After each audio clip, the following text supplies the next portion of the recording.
her seferinde sele maruz kalan ve dereye 5 metre mesafede bulunan Arif Bey Caddesi, Arif Bey Çarşısı risk alanına dahil edilmemiştir. Bu haksız yıkımın projesini yürüten Bitlis Belediyesi'ne tekrar soruyoruz. Bu çifte standardın sebebi nedir? Şu anda arkamızda bulunan PTT binasının yakın zamanda yapılmasına rağmen yıkım için boşaltılmış ve dereye oldukça yakın olan Arif Bey Çarşısı'na nakledilmiştir. Bu kadar güzel bir binayı ne sebeple yıkıyorsunuz? Yoksa çok yakın zamanda Çelik Konsorsiyum ve deprem yönetmeliğine uygun olarak büyük paralar harcanarak yapılan bu binadan alınan numuneler mi çürük çıktı? Sadece PTT binasının yıkılmak istenmesi bile bir akıl tutulmasıdır. Dükkanlarımızı yıkmayın. Çoluğumuzun, çocuğumuzun ekmeğiyle oynamayın. Bu yıkım sonucunda çok sevdiğimiz Bitlis'imizden bizi göçe zorlamayın. Bu haklı mücadelemizde dükkanlarımızı yıktırmamak için her türlü direnişimizi hukuk çerçevesinde sürdüreceğimizi herkese duyuruyoruz.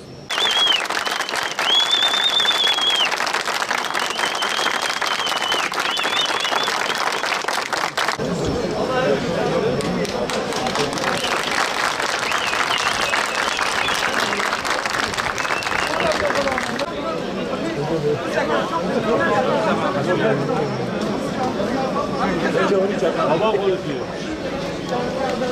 Zeki beraber bir geleceğim.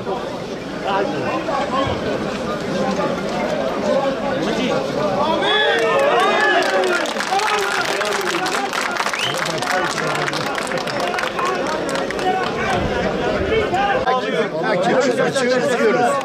Yerimiz değerli kıymetli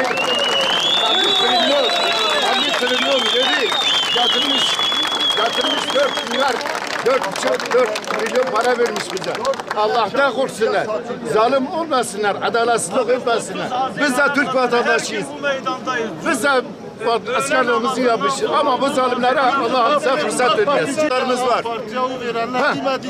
Bizim de evlatlarımız var. Mağdur olmaya, onlar bizi mağdur etmeye hakları yok. Hakkımızı versinler, yıksınlar. Kırkızlık yapmasınlar. Çok yapsın. Adaylığını bıraktı. AK Parti için kazandı. Onu bir bir partiye uyarmaya hakkı yok. AK Parti sayesinde kazandı. En büyük Bitlis esnafıdır. Abim hakkımızı Bitlis versin. esnafı Nasuhat Albayrak'ın. Cumhurbaşkanımız da işitsin, duysun. Bizim hakkımızı versin. Millet, vatandaş hepimiz sürgün olacağız.